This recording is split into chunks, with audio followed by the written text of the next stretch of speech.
Oh, good morning, Patriots. I was just going through the list of complaints from yesterday.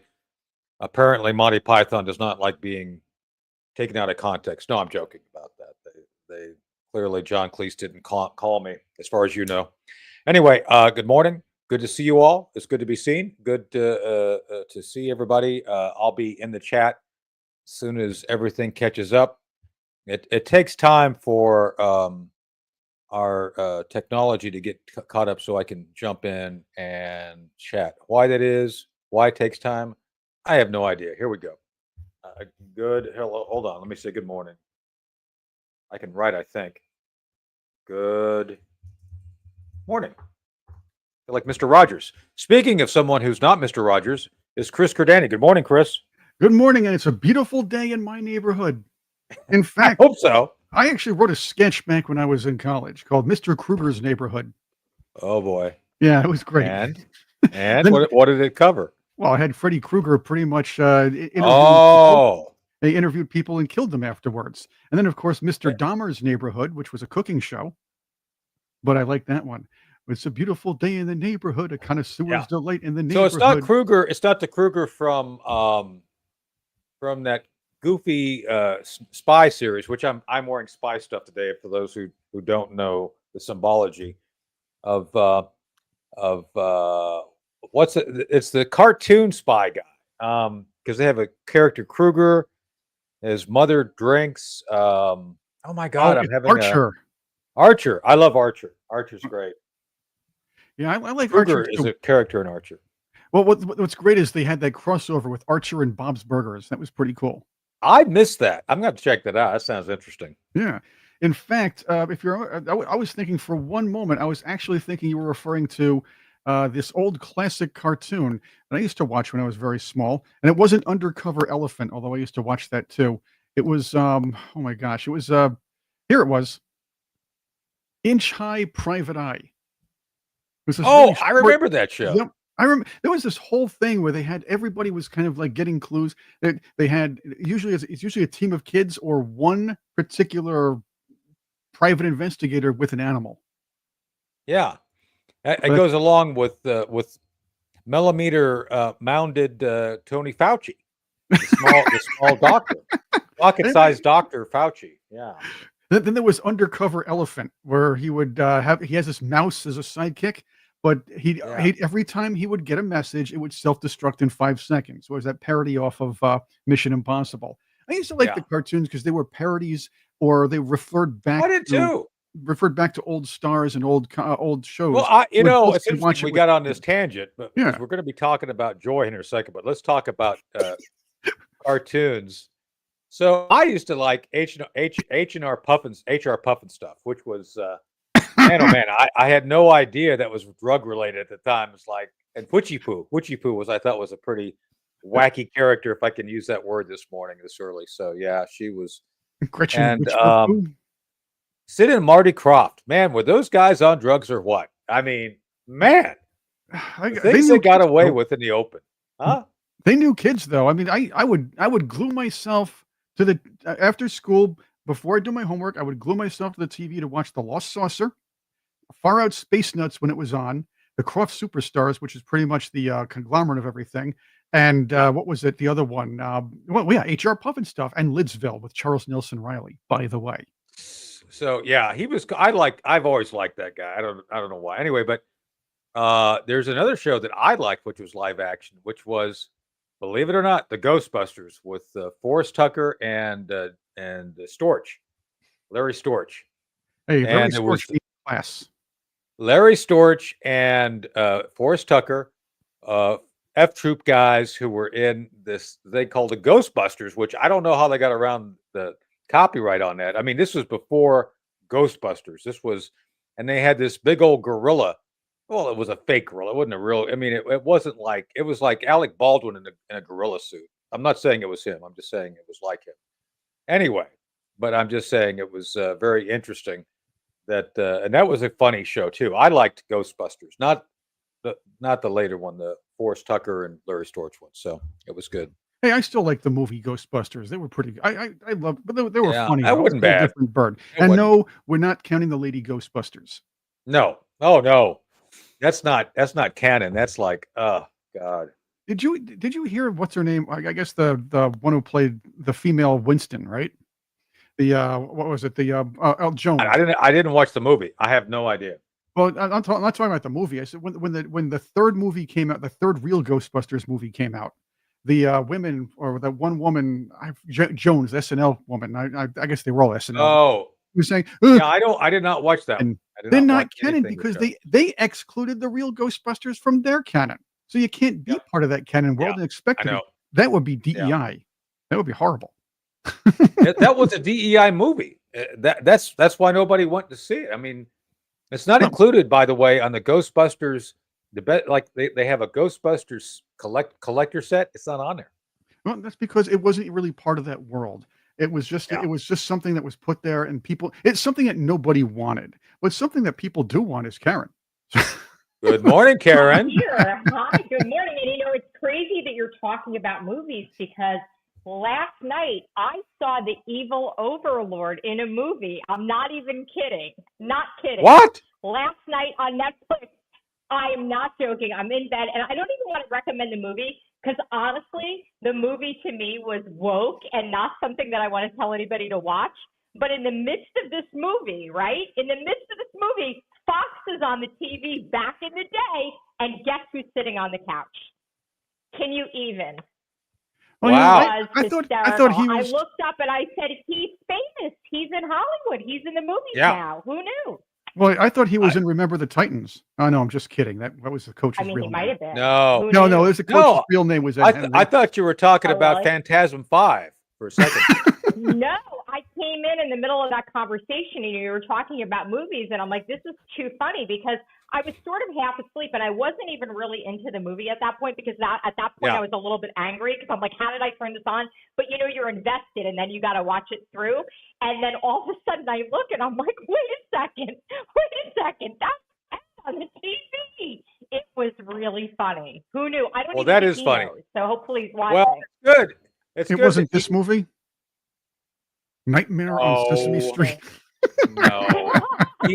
He may be I didn't even know our there was evil such a overlord, thing. but he's not that level of evil. Just saying. Well, I would tell you this: Oh, yeah, Grover, no. the way that Sesame Street producers treated Grover, I would not blame him for going off on everybody there with a chainsaw. Did you know? Wait, No, did you know that What? Grover's now homeless because he got laid off? He's living in a box under the Brooklyn Bridge. Did you know that? how Yeah, do I stupid not know Elmo what they took did to everything. Grover? How am I lost in this conversation this morning? What happened to Grover? You got to fill me in here. Or maybe Grover, I'm going to get in the chat. when what happened? Grover was the MC. Grover and Kermit were like the MCs for almost everything having to do with Sesame Street when I was younger in the Okay. 70s. Grover Yeah. was the man. Same. And then He was in the the man. I guess the late 80s, early 90s, when kids stopped having attention spans, they brought in this Elmo thing. They go, Yeah. and Elmo was on Elmo. everywhere. That minimized that, pushed Grover Oh. away. And not only did they do Yeah. that, they took cookies Oh. away from Cookie Monster and made I him eat know about vegetables. that. Yeah. I knew about the Cookie Monster thing, but I'm actually shocked at the level of angst about Elmo. I had no idea that he was the subject of like any controversy. Elmo's- I I like despise Elmo. Elmo- Well, there's the other You controversy despise too, by the Elmo? way. Yeah. I mean, my kids grew up on Elmo. Maybe I have a soft spot because I have kids that age. Well, I don't know. maybe you should have had him grow up on Barney the Dinosaur. You know, he loves you. I love him too. Oh, you know yeah, what? Well, I mean, Yeah. but all these things now. I have turned woke. Like back in the early '90s, my daughter was born in '91, and she was a Barney fan. I feel like it was different. The world has changed. Am I wrong? It has, you know. So my son, both sons love Thomas the Tank Engine, except Alec Baldwin. Just saying, Oh, yeah. he was Isn't the that the one with station master there for a while. Yeah, that was the one with And George he did, Carlin. by the right? way, he didn't. Yeah, George Carlin was a good station master. I love By the that. way, Alec Baldwin didn't shoot anybody at Shiny Time Station, not that I know of. But that was the old days. So, but speaking I of, didn't have any Thomas fans. well, speaking of not shooting and being kind of joyous, like at Shiny Time Station, there's no Shiny Time Station and Joy Reid's life this morning. Ooh. Joyless Reid. There she is. There she is. So, Patriots all. We have to talk about the joy in the room. Right, Chris? Well, she's out. We did talk about that yesterday, but today, or actually today, we have a nice videotape of her crying about it. Now, look, Yeah, Karen. again, I don't. Karen, I did don't. you know? I, Yeah, Karen, did you know her show was important? It it meant had something. value. It had value. It Yeah. had value. To who? Just To listen, her? right? In We're going to hear in her about this, right? delusional mind? Let's hear. Let's Yeah. hear how valuable it Let's was. hear. Let's hear how valuable. Yeah, Yeah. let's talk to her. Let's hear it. My show had value, 35 cents. and that I'm sorry that that what I was doing had value. And in the end, Sure. I'm sorry, I try Sure. not to cry on TV. And I say this is kind of like being on TV, so I apologize. And that it mattered. I see Karen Crocodile tears, by the way. is there, and she's been texting me as well. And so what I will just say There's no is tears there. that in the end, thank you. Oh, geez, that That's tissue used. had to be given to. That's Yeah. used, by the way. That's Well, used. that's a fetish she has. That's another story. Yeah. But and think about this. She's going to try to Ooh. go the Don Lemon route. This is where it is. She's appealing to the emotions and follow me on Blue Yep. Ski. Well, this is the thing. Where I It's what land you is do. that the moment of guilt that I felt that I went hard on so many issues, whether it was the Black Lives Matter issues of a young baby or a mom or a dad that was killed, or Oh my God. when we opened up people's eyes to the fact that Asian Americans were being targeted and not just Black folks, that Targeted or by we black went hard folks. That's what Yeah, immigrants exactly. who had done Asians were targeted nothing. by black folks. Well, she didn't mention that because that would, that would hurt her. That's what issue was with her show. happening. Yeah. Yeah. They were being discriminated against. The Asians were being discriminated against by the blacks. What the heck? Yeah, she really didn't Wow. go hard on That's anything crazy. either. But come to this So- country like my parents She came to this country and try to make a life and defended them, or whether we've talked about what the president is doing that is subversive to the Constitution, that is injurious to our liberty. Oh, wow. She's using injurious. big That's words a now. big word. 50-cent words. That's right. That's what they call 50-cent words. Yeah. But she is. This is embarrassing. Want to hear the rest of this? There's only a few It's seconds left. terrible. It's like now, Go I ahead. don't want to hear. I mean, to me, it's like a thirst trap, though. There's a name for it. Maybe the chat can No. Well, remind me. But there's let's a hear her social out. media Let name her for let this. her finish her Okay, let's do lather. it. Yeah, go ahead. Defending books that people Books. find inconvenient, that Nicole Inconvenient. Hannah-Jones put into our spirit, that we need to understand Spirit. 1619 as the real founding of this country. Oh, 16. Whether That was it's debunked a talking long time about- ago. No. Any of these No. issues, and yes, whether it's talking about Gaza and the fact that we as the American people have a right to object to little babies being bombed, and where I come Okay, a bombed, maybe aborted. Wow. Oh well, they never say anything about that now, do they? Yeah, let's What put about the some hostages? context a What little about bit. the So, babies that were murdered first off- in cold blood? Yeah. Let's talk about that. So first off, they are the party of murdering babies. More black babies are murdered per capita by abortion every year. So they don't care about babies. Gaza. I don't think she mentioned anything about 7 October and all the children and babies who were kidnapped. Some were beaten to death. I didn't hear a word about that. And Well, according to her, that was a mostly peaceful protest. oh my God. And then she's talking about all these other basic virtue signals that are all about trying to make them the holier than thou. Oh, the threats to the Constitution. Gee, I think Adam Schiff, the Venman brothers, I think them attempting a coup d'etat against a sitting president back in 2017. I think that's pretty unconstitutional. What do you think, Karen? I mean, I think it's unconstitutional. I think she's the racist, and I also think she's anti-Semitic, and I think she's a terrible person, and I think she doesn't deserve a TV show, and I think exactly where she's supposed to be is where she's been placed right now, is in her basement of a house with her books behind her, crying about how her life has fallen apart, like Right, that's so what I'm many other doing. Democrats, because they have to play the victim or they have nothing else because they have no credibility. People don't want to hear what they have to say because what they say is nonsense. And she is like the poster child for this. So that's why when you're like, do we need to play the rest of it? I'm like, please don't. And then she gets into the conflict with Israel, and she gets into that, and she supports terror. I mean, it's absolutely appalling. And I'm really glad to see that she's been put in her place. But but the crying is a thing. I mean, this is what they do. And it's known. There's articles on this about, viewership and marketing and crying on the air, and they promote this. Well, the Democrats and the liberals promote this. Because it Let's hit appeals that. to the Let's hit emotions of the viewer. Yes. Yeah. Please. So I know Karen, you're gonna find this shocking, but they promoted a white woman to take her place.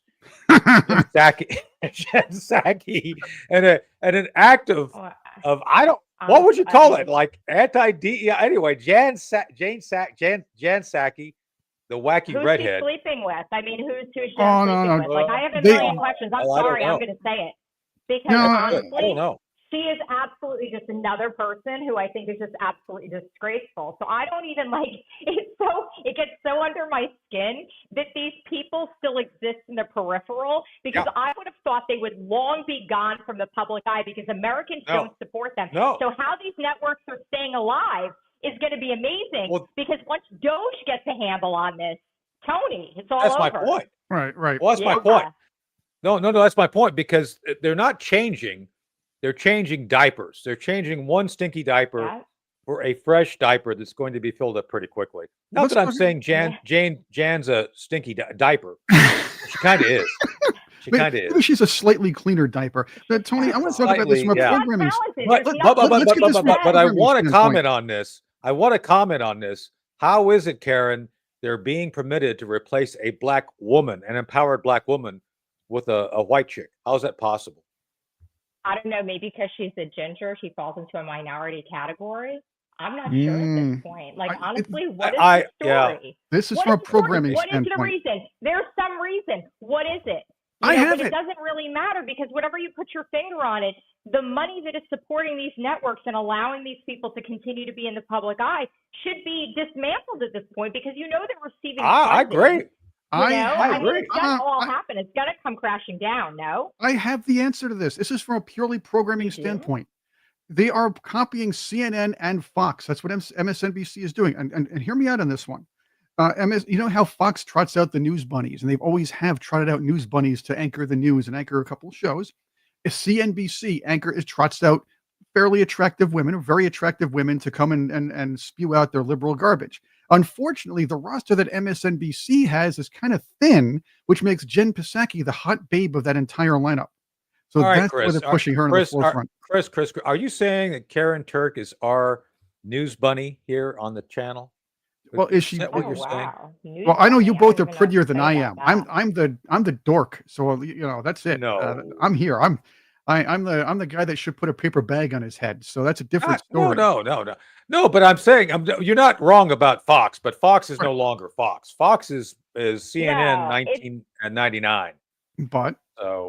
But again, a lot of these news agencies know you want to put an attractive face on everything. Well, I don't know about everything. Let's not talk about Richard Gere and gerbils this morning. But there you go. But what I'm saying, you want to put an attractive face on the garbage you're spewing out, and you want people to look at something that's appealing. The one thing I will miss is Joy Reid's Donald Trump haircut when she had that. If you remember that, that was for a little while last year. She did have the same hairstyle as Donald Trump. I think it's more James Kirk. No, maybe I don't know. It's life. She looks like a Klingon there, like today's a good day to die type of thing. Oh, yes, let's hit Rachel, not hit her. Don't be writing in about that. Let's talk about violence, right? So let me set this up. So Rachel Maddow, he basically, she had some comments regarding Joy Reid leaving, right? Is that right, Chris? I mean, she's hot under the collar. She's fired up, right, Chris? Yes, Chris, she is. Right. She is angry. She's nettled. That's it. She's nettled. She's angry. So let's run the tape of Rachel Maddow. Can we do that? I think we can. Here she is, fresh from her latest tennis match. Ooh, look at me. An even bigger programming change is at 7 p.m. 7 p.m. Eastern, where Joy Reid's show, The Readout, ended tonight. And Joy is not taking a different job in the network. She is leaving the network altogether. And that is very, very, very hard to take.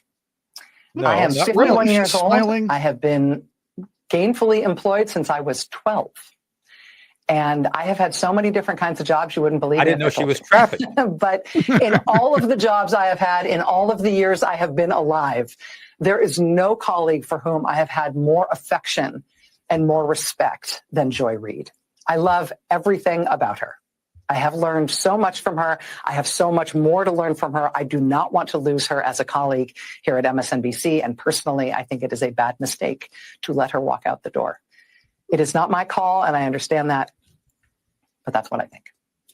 I will tell you, it is also what she thinks. Unnerving to see that on a network where we've got two non-white hosts in primetime. What she thinks is she has to make comments that make her look all sympathetic, but no.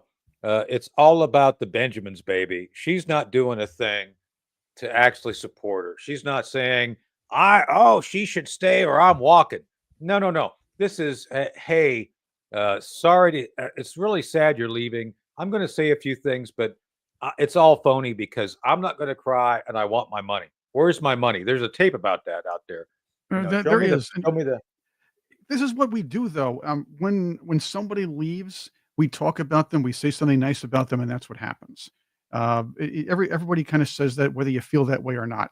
She only looks like she's smiling in this whole thing, even with that Billy Idol lip thing that she does. But I'm not going to speculate on that. The fact is, all these people are going to rally behind Joy Reid because they have to, but they're not going to step over that line. They're not going to step over that line where they're going to challenge the management over it because they don't really feel that way, like you said. That's what I'm saying. No, this is all about her continuing to have her latte liberal lifestyle. Her what was her pay? It's like she gets something like she was getting something like 20 million a year. I guess they cut it down to 15 or something. I mean, well, she had to take it's a cut. Insane. Yeah, but she's not going to give it up. She's not giving up the millions. That's what I'm saying here. No. By the way, for the Patriots, do you think Rachel Madcow is worth millions? How much would you pay her? I wouldn't pay her, to clean my pool, for God's sake, Well, come on. I wouldn't. Maybe she could make your tennis court. That's a whole different story. She can set that up for you. But having said that, she is unfortunate. Look, like I said, the MSNBC is kind of the bottom of the barrel with talent right now.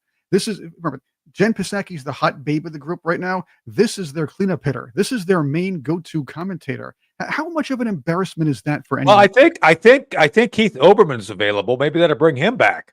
And they won't even bring him because I guess it was that, I don't know. I guess he hit on a couple babes or something like, I don't remember. Well, I think they looked like babes. I don't think they were babes. He was too much of an emotional little girl for MSNBC. Imagine that. So I just I think that you can continue the tape now that I made my comment. Just let's hear Rachel Madcow out. See what she says. Both of our non-white hosts in primetime are losing their shows, as is Katie Fang on the weekend.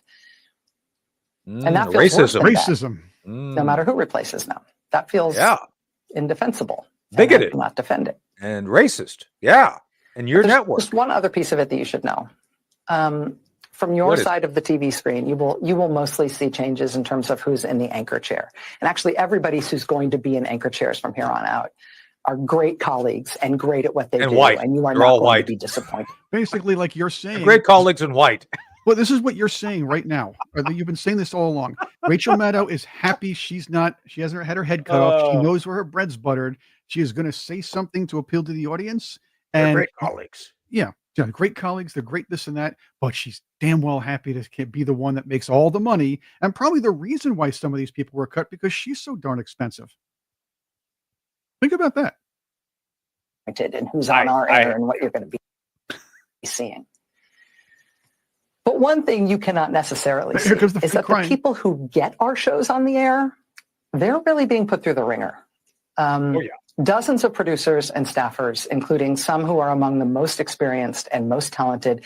You mean like the one that actually said to the on the O'Keefe camera that MSNBC is making Americans stupider? They're making their viewers stupider. That's right. He said MSNBC is making their viewers dumber. That was in one of those O'Keefe gotcha things. A producer said that from MSNBC. It's true. Yep. There's the face of stupidity right there. That's her. Well, and people think she's an intellectual. Specialist To producer. an amoeba, she's very intellectual. The To amoeba like boys. a fungus, I think as fungus goes, she's very smart for fungus. And Basically, probably even strep infections. I think she's smarter than them too. yeah. But the thing is, she still is smarter than most people on MSNBC. Again, bottom of the barrel. It's like the Detroit Tigers. The Detroit Tigers had a couple of marginal players who were the technical stars last year, even though they were 43 and 120, 42 and 121 or something like that. For those who fish, she's kind of the pond scum of the pond, right? She's kind of that stuff that floats on top. You know who they need? They need a Scott Jennings. MSNBC All right, Scott Jennings, because that's Let's go into Scott. Yeah, Scott. I saw this clip, and according to Ana Navarro, who is is she Venezuelan or Cuban? I get them mixed up. So Ana Navarro is the old version of Rosie Perez because they talk alike and you can't understand a word they're saying. What's the matter with you? According to her, getting an email from someone in your chain of command is distressing. She's distressed, Chris, because they sent out email from the White House saying, "Hey, you need to tell us what you did last week." Apparently, what is it exactly you do here? That's you ask about what you did last week. It's like, okay, so hey, Carrie. By the way, we haven't forgot you. We want you to do. There's no accountability. Jesus calling in a minute or two. Yes, yeah, we had to get you back on camera. Let's finish with Ana. So whenever you let's finish with Ana Navarro. Ana. Okay, let's hear some Ana Navarro and let's hear some Scott Jennings because that's a lot of fun. This is what they needed at MSNBC. Abusive of federal workers, and it is just plain wrong. And it's random. It's wrong. random. It's abusive. Yes, I do. Abusive. I do think that abusive to be asked questions. They're getting called out, don't they? How is this abusive? Scott, have you ever gotten an email from someone that said you better do this or else you're going to resign? resign? Dare you challenge it, Scott? Yes, we've gotten those. From someone who's not your boss. The White blinking. House is every federal worker's boss. That's number one. By the way, that excessive blinking is another communication, like sort of a nonverbal communication. We're like, I'm smarter than you. Look at me. I'm making a point here, and you got to pay attention to it. That's where the blinking comes from. It's like a superior blink. Yeah. One. Elon Musk is not anybody. Scott, how is Elon going to evaluate? I mean, how is he going to evaluate the work of thousands of federal employees when he has no idea? Really? What he's Seriously? The test was, are you even paying attention? Yeah, exactly. Your email. Are you even at your some terminal? Federal workers, Speaking of pawn scum, some federal workers do not have access to their emails. That's another big one. This is a trick, and I want to go into this here. This is a trick that a lot of bosses use, or they should be using, to check and see if people are paying attention to their emails or actually working. Karen?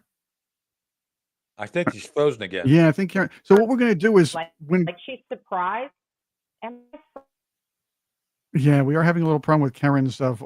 Is she like in a frozen part of the country where electronics slow down because of being below zero? It must be like that Oklahoma. There must be a musical going on in the background where she's singing. Oklahoma, where the wind comes chasing from the right. Isn't that the song? I've never been to that. I should. Karen's in Oklahoma. One Citizen D she's in Oklahoma. Yes, we should have her. Do you think she could do a one-woman show of Oklahoma? That would be kind of fun to watch, don't you think? I would hope so. You know, I did learn something really cool about Karen when we had that silent show. The sound was out and everything, thanks to was it Rumble or something like that. I learned that she was actually on Nickelodeon a couple. She was a lot of cool stuff back then. But we got to see 11-year-old Karen. We'll have to do that one day when Karen's back on camera, and we'll do that maybe next week or with her or something like that. That'll be fun. Well, she's frozen. Is she still frozen? I think. Yeah, she is. What I'm going to do is Karen's going to probably come back to us in a little bit when she's not frozen. Hopefully, Karen, text me if you can hear me. We'll get this all worked out. That's right. Go to the light. Go walk to the light. We'll do Jesus calling with Karen sometime. But Sal is here, by the way. Good. Let's bring in Sal. Yeah. Good morning, Sal. I was going to act Frozen for you guys, but that would have gotten us too. Have you seen Frozen? You could be the snowman, Sal. You know. Hey yo. I could pull. I could pull a Mina Ola. So, welcome to the show, Sal McCurgliano. He does this great, and I do mean I've referenced it here several times for you guys. What's going on in shipping, right? That's the tag. And Sal, I contacted you via Twitter because I'm a big fan, and I'm a fanboy here, so I'm fanning out. But you cover things, and I'm a geek too because I love detail, and so you will go in to like the 5 separations of Kevin Bacon regarding details of an issue, like Merchant Marine. I know I'm such a geek. I loved your breakdown of the problems with the Merchant Marine, with the Academy, with the training standards. It was wonderful, and I'm really telling you, I love the stuff you put out. So, well, I appreciate that, Tony. You know, one of the things that I started the channel 4 years ago when Ever Given went sideways in the Suez, and as you know, I got invited on a lot of news programs to talk about it. You've got a few minutes to talk about it, but I had more to say. I thought it was a really interesting story. So I just started posting to YouTube, and first it was Ever Given, and then it's morphed into global shipping, and now the channel has grown. I mean, 400,000 subscribers. It's been crazy amount of growth. Well, you got me as one of those subscribers, and my friend Blaine Holt, Brigadier General Blaine Holt, speaks highly of you, loves your channel, and we love the fact that you just play it straight. So, speaking of playing it straight, one of the things that I think that you were talking about regarding our Navy, U.S. Navy, is there's some issues regarding long-term planning. I'm a Reagan guy. One of my friends, colleagues, and mentors is John Lehman, former Secretary of the Navy, and it seems to me that right now the way things are going, at the time we're taping this is live, by the way, but it's available later.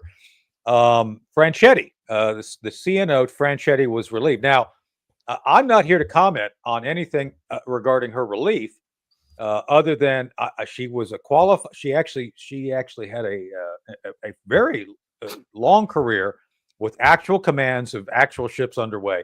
And you're a sailor, being on a gray hull. My girlfriend, by the way, is lieutenant commander. She's a surgical nurse. She's been on the gray hulls. She loves going to sea. It's something that people have to experience to understand. So I'm not demeaning her service. What I am saying is that apparently there's some issues regarding Navy readiness, which may have played out with a certain collision of a certain ship and a captain getting relieved. So what's your opinion about the collision at the Suez Canal with the Truman? Well, 2 things, Tony. Number one, we share a common interest because my wife is a retired lieutenant commander, Navy nurse, wow. From the Navy. So we got that. No, I think readiness is a big issue. It's a huge issue, and one of the things I focus on is 2 things. Number one out of 5 ships in the U.S. Navy have merchant marine crews on board. These are the auxiliaries that provide the sea lift and all the support needed for the Navy, and they are desperately short of crew members. I mean, we just had an announcement a few months ago that they're laying up 17 ships to reallocate the crews. So that to me is absolutely crucial. We're 1,400 mariners short on that. On the case of the Truman, I mean, what we're seeing is really, in some cases, I would argue overstretching the Navy. I mean, we're doing a lot with what we have, and we have 2 instances of that happening. One was a few months ago out in the Indian Ocean, where one of our oilers, the Bighorn, actually ran aground. The ship had been supporting not 1 battle group but 2. And I watched your video on that.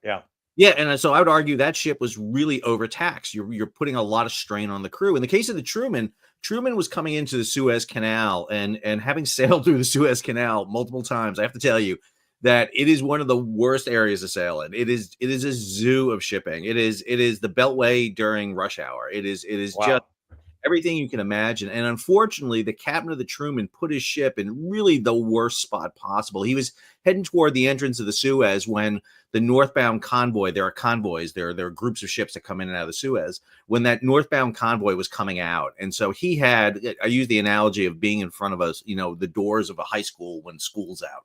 It's like the worst to be. It's just a sea of it. And so you had a collision. Now, that required the ship to go to Suda Bay for 5 days and for repair. And now the ship is back underway. We think she's actually heading back for the Suez. That's good. So, but that's the thing. And I think this is where when John Lehman came in, Reagan's guidance was to basically retool the Navy. And I think John did a good job. According to John, he won the Cold War. Did you know he wrote a book about that, Sal? John, he's written a few books about it.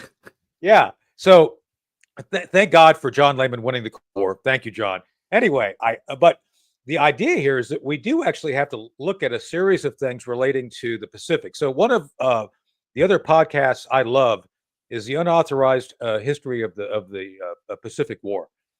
I love that. They're great. Seth oh my God, yeah, I love it.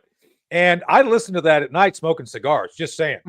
And they make the point is that the Pacific was a Navy war, but between I know I'm geeking out here, but between World War I, World War II, the interwar years, we, the United States military, between the Navy War College, Army War College, came up with Plan Orange, recognizing that a war in the Pacific against the Japanese would have to depend on huge logistics and huge investments in gray hulls. Now, we have decided, Sal, as a policy, I don't think it's any secret, we're peeling away from Europe. We're kind of getting away from Ukraine.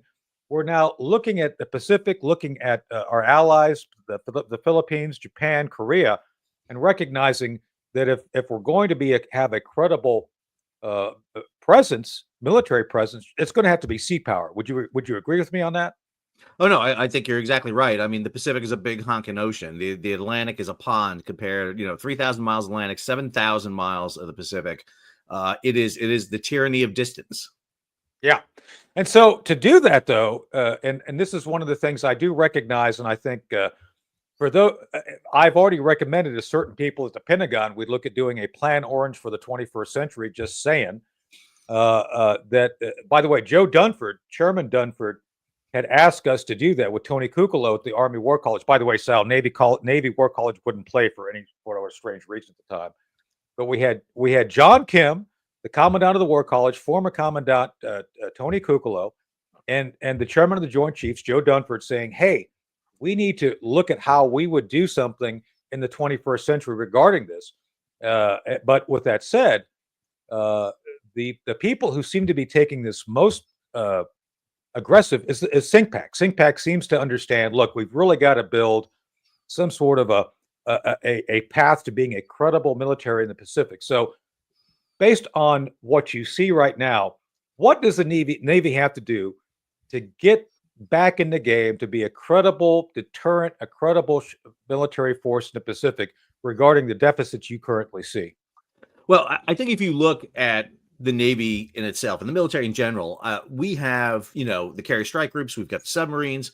We're in good shape with that. Where we're really, I would argue, in danger is on the logistics and repair side more than anything else.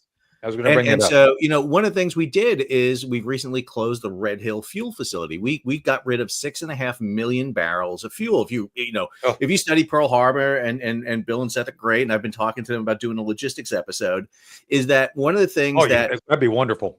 Well, one of the things that the Japanese didn't do was send in the third strike into Pearl Harbor and hit the 4.5 million barrels of fuel in the fuel farms. Right. We did that to ourselves. We got rid of it. We got rid of Red Hill. And now we're scrambling. And so fuel is a big problem. I love Secretary Lehman. I think Secretary Lehman is one of the most significant Secretary of Navies in the history of the United States. However, concurrently with Secretary Lehman in the late 1980s, we undertook a policy to see the kind of diminishing of the U.S. merchant marine. And that has hurt us. I mean, we find ourselves in the position we're in today, where we have the number 1 Navy in the world, but the number 21 merchant marine in the world. And that's why you just saw issues come out here just the other day. I just did a video on it talking about some programs to kind of, tariff and tax Chinese built ships, because we're trying to rebuild back our commercial infrastructure. And that's going to be really important, because what we need is not just the gray hulls, but we need the black hulls. We need the commercial ships to follow up. One of the key things that happens in World War II is we're able to deploy fast task forces forward. We've got the underway replenishment vessels. This is provided today from Military Sea Lift Command. But what we're lacking really are the commercial ships to fill that back in, especially with the loss of Red Hill.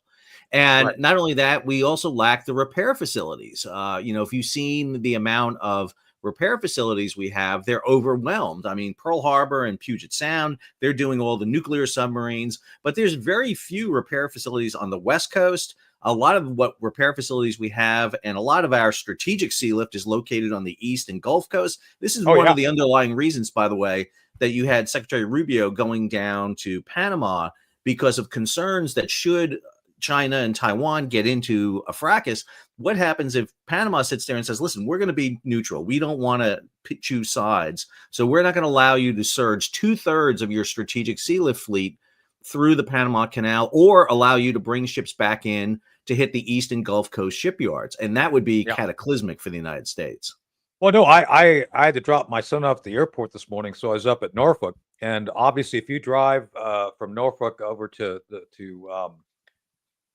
oh my goodness, I'm having a Joe Biden moment. Drive across the bridge over to Newport News. We have literally, a huge percentage of the aircraft carriers. There's at least 3 aircraft carriers there right now, and I would hazard to guess that we would have a really tough time trying to move things to rebalance things to the Pacific. So to that point, though,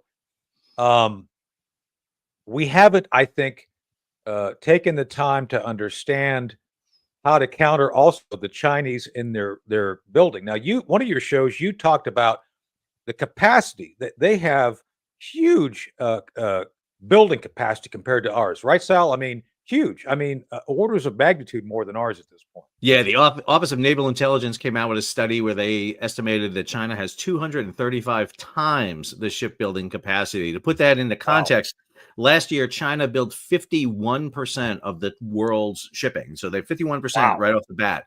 One shipyard alone, the Chinese State Shipbuilding Corporation, built 20% of the world's shipping. Last year, we built 0.2% of the world's shipping. So we are a fraction of a percent of what we build. And remember, we had Liberty ships coming off the line, every week or something. I mean, it was incredible, the Liberty ships when they were being produced. Well, I mean, you're seeing the demise of that program with the SS United States being towed around Florida right now, heading to be scrapped. She was the very last ship in a program that spanned 5,777 ships that were built from 1937 to 1945. She was hull 2971, I think it is, of the program. And so, I mean, you're really seeing that and that, unfortunately, while Secretary Lehman did a great job for the U.S. Navy, we didn't have a Lehman for the commercial side. And that was really the flaw.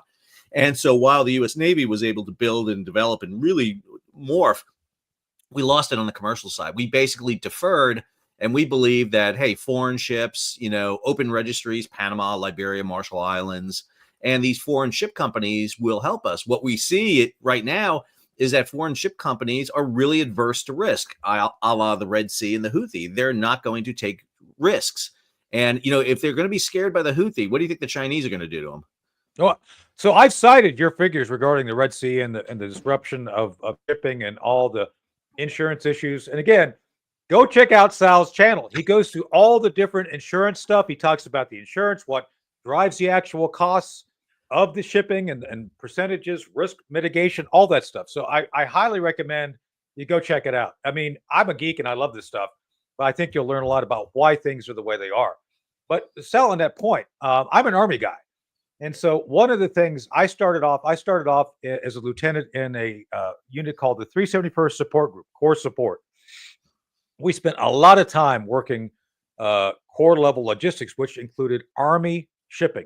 At one point in time, Army had a huge fleet of gray hulls, and I'm not kidding. I mean, they're contract ships, and the Army for a long time made investments in this area. As a matter of fact, when we did the Gaza pier, you talked about, again, go check out his stuff. He talked about sea state, what would have been better, what would have been stable.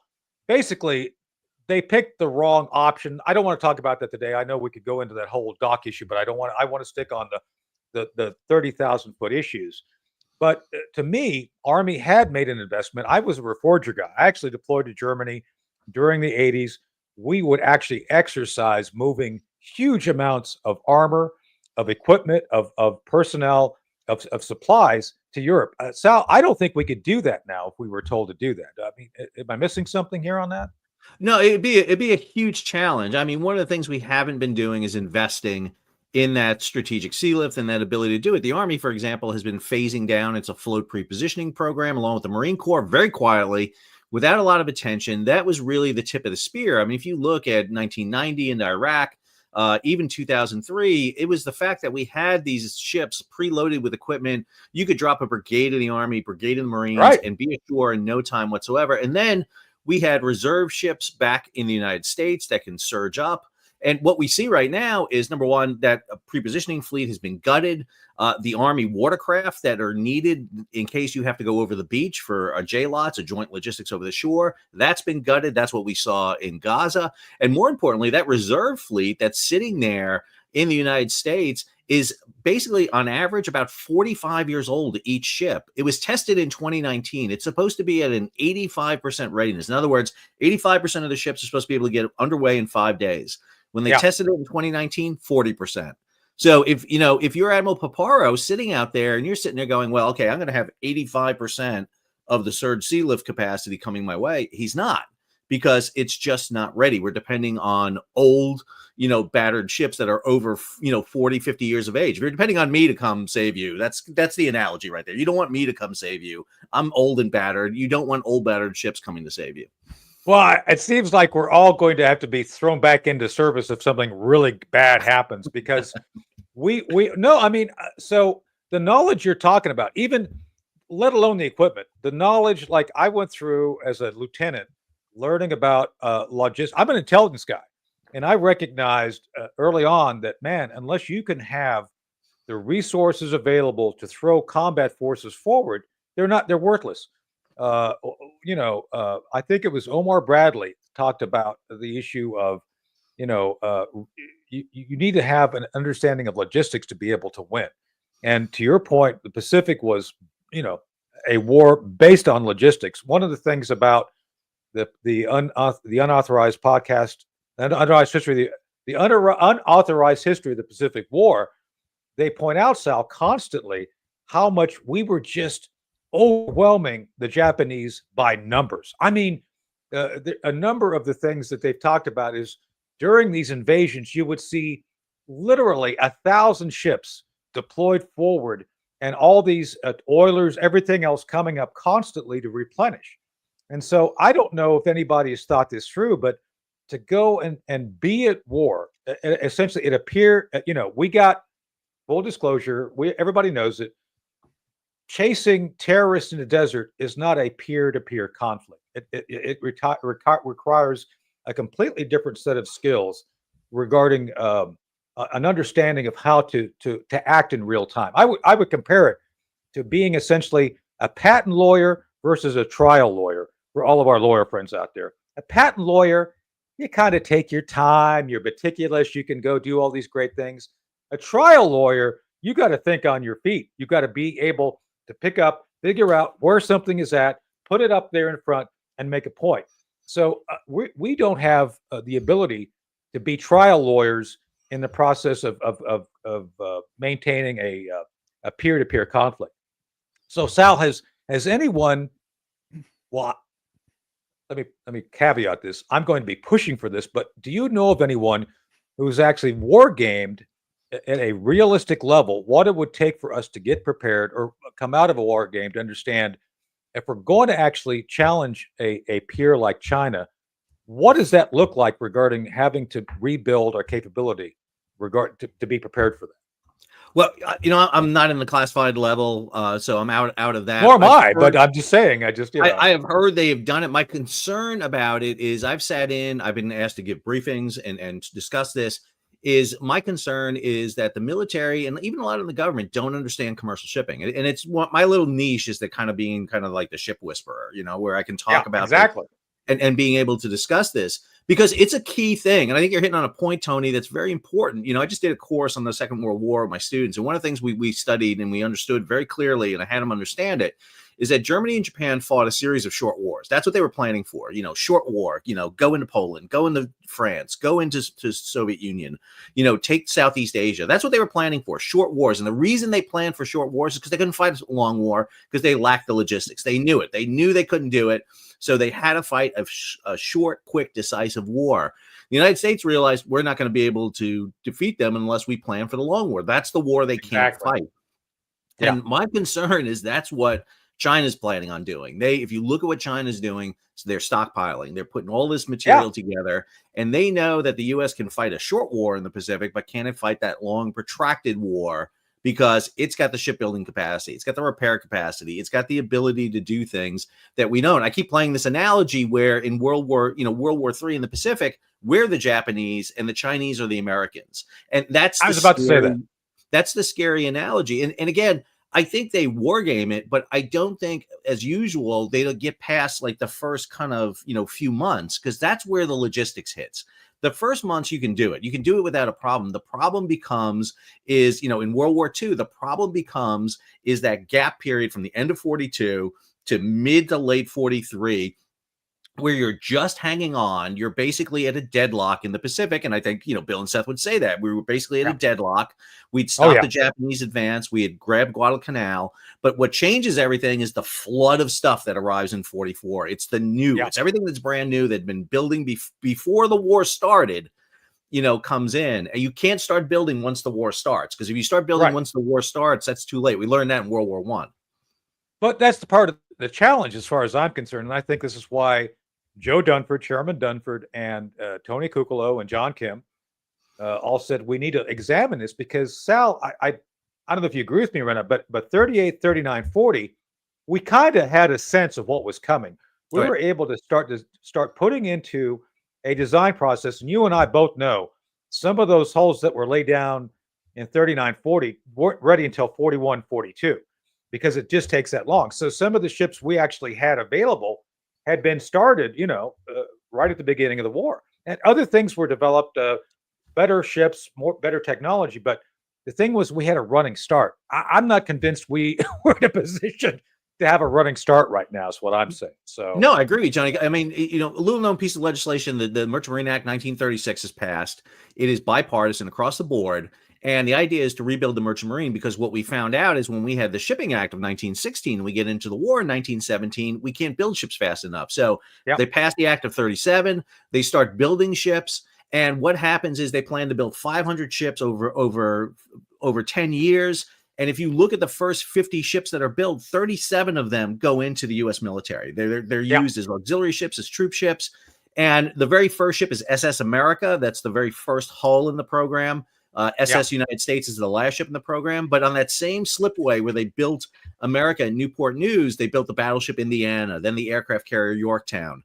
And so, it was the precursor for the Two Ocean Navy Act of 1940 that builds the Pacific Fleet and the Atlantic Fleet that defeats the Nazis and the Japanese. But again, you have to do that before the war starts. You can't start that after the conflict because it's never going to materialize. And so we had already built up the infrastructure so that when we do get into the war, for example, you can start building Liberty ships because you can take a shipyard like Newport News, break a piece of it off, send it down to Wilmington, North Carolina, and start pumping out Liberty ships so that on December 6th, 1941, you're launching the very first Liberty ship in Wilmington, the Zebulon Vance, for example. And so that's my concern is we're not doing that right now. And if we think, we're going to have to basically wage a war with what we have, and that's it. Well, as my friend Don Rumsfeld once said, you got to go to war with the Army or Navy, I guess you've got. And I'm a little bit, concerned. But so one last thing I want to ask you, Sal, before we let you go, relates to the investment we need to make. So if you were king for a day, not King Charles, you're better looking than King Charles. Just forget I said that. But if you were king for the day and you could create conditions or at least set up priorities to establish conditions for success, what would be the three things you do to get us back on the proper track regarding the Merchant Marine and U.S. Navy regarding programs and procedures and maybe even industrial investment? Well, I think number one, we passed the Ships Act, which is a new piece of legislation that's out, bipartisan support. It really looks at trying to rebuild the U.S. merchant marine. There's a lot of provisions in there that I think are great. That are in there. It's not complete by any means. I think we need to go ahead and do that.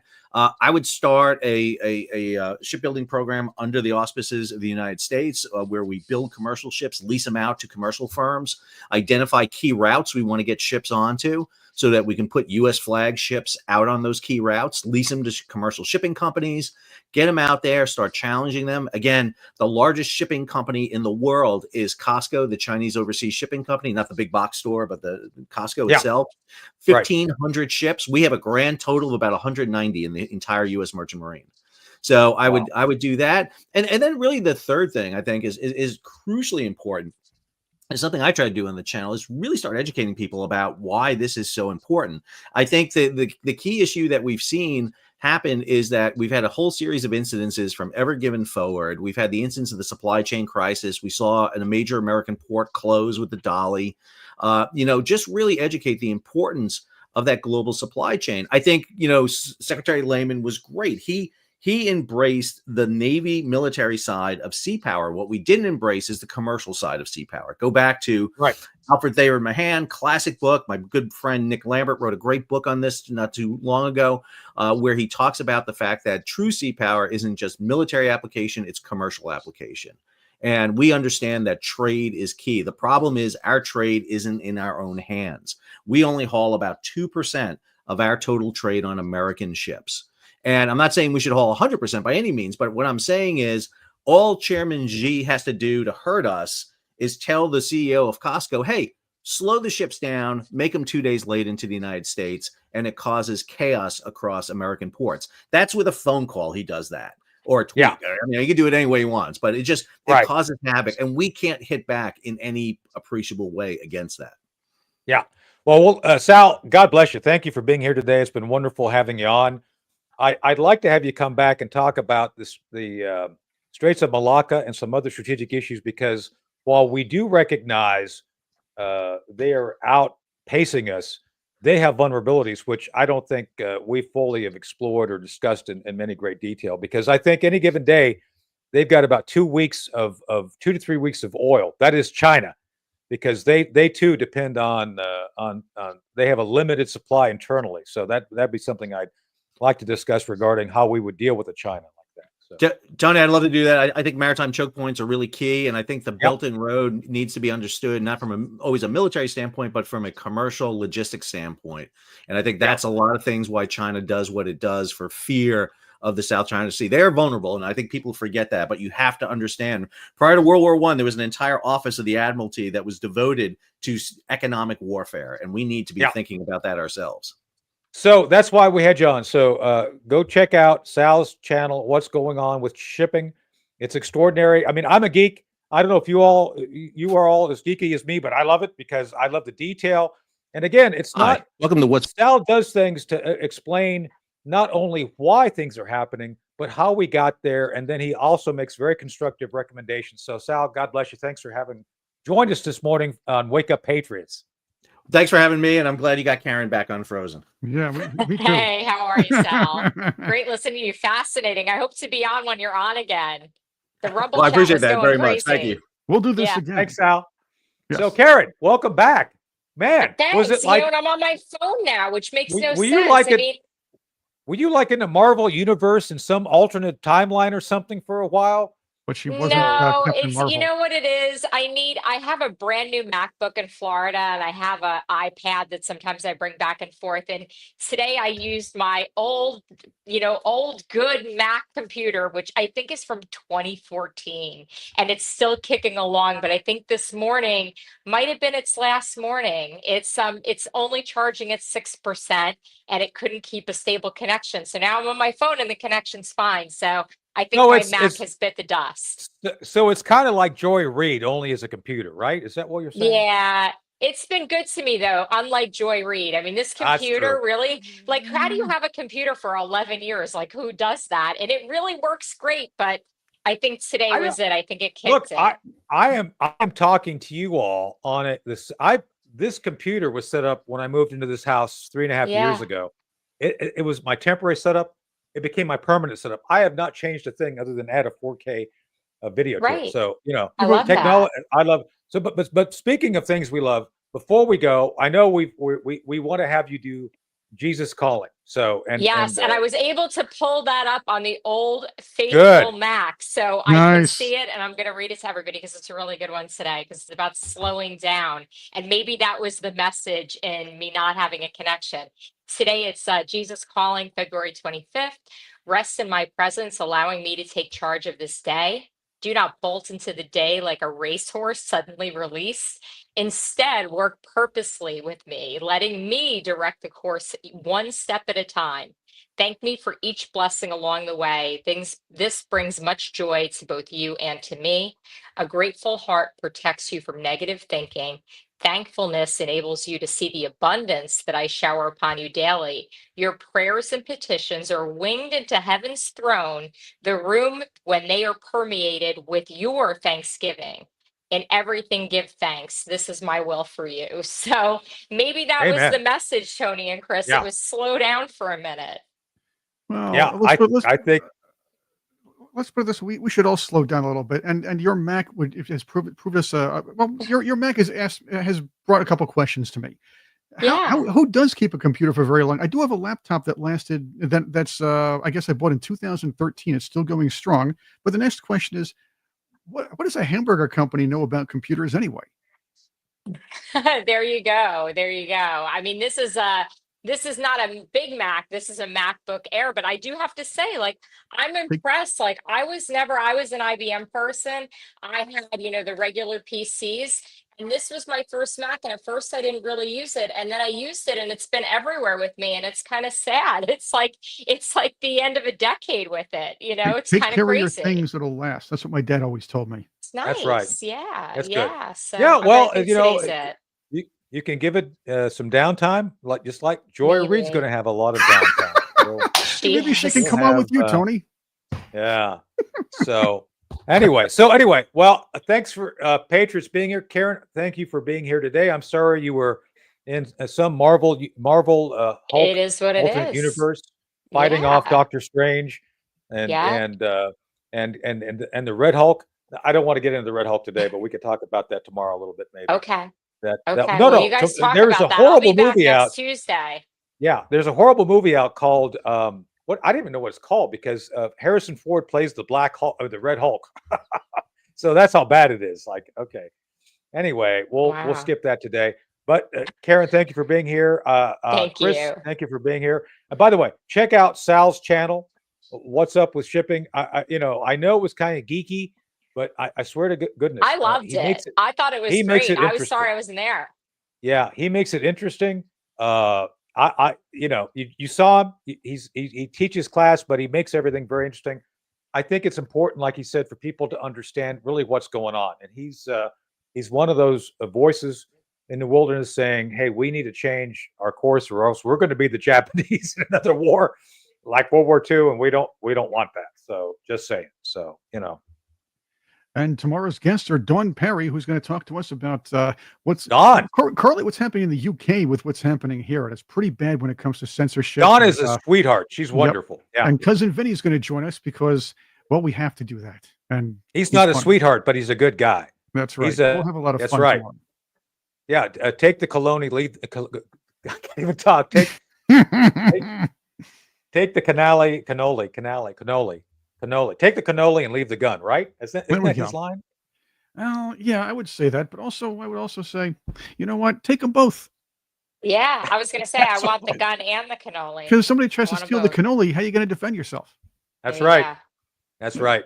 So, well, we're not made men here, that's for sure.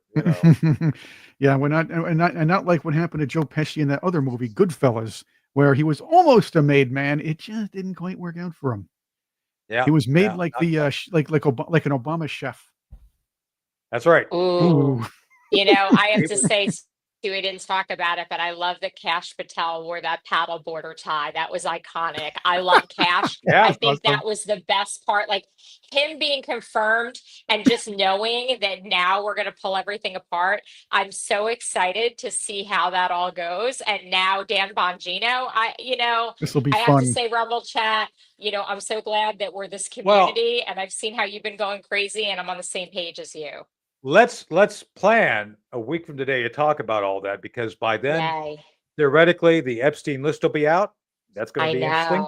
You're going to have some time for Dan to get in.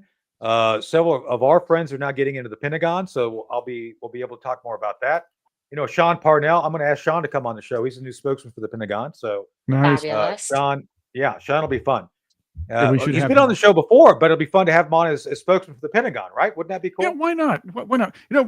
He was great with us before, but now he knows stuff. So we'll see what he can tell. Right. He's smarter. He's smarter because he's a government guy. Yeah, there we go. I wonder, I wonder if he answered the Doge email. What did I do? I wasn't even hired last week. Well, he cleaned up the place, just Simonized the desk, that sort of thing. That's right. He found John Kirby's stinky dungarees stuck under the desk. That's probably what happened. So, He bought himself a new pickle. Yeah, that's right. So, Kara, did you know we have the Jake Sullivan AI pickle here on the show? So, wow! Oh my! Yeah, let's ask it. Chris, what should I ask it? What question should I ask the Jake Sullivan AI pickle? Any suggestions? Ask him if eventually Jen Psaki will be the face of MSNBC. Yes, that's a good question. So, Jake Sullivan AI pickle. Will Jane? Is it Jan or Jane? Jen. Jake. It's Jen. Jen. Will Jen Psaki be the face of MSNBC? Si, senor. So there you go. On a steak. Wait, that's the wrong guy. He spoke. The pickle spoke. Si, senor. So there you go. It's true. It's all true. So we'll look forward to seeing more of the white women taking over MSNBC, right? Yeah. Even MSNBC is getting rid of DEI. Oh my.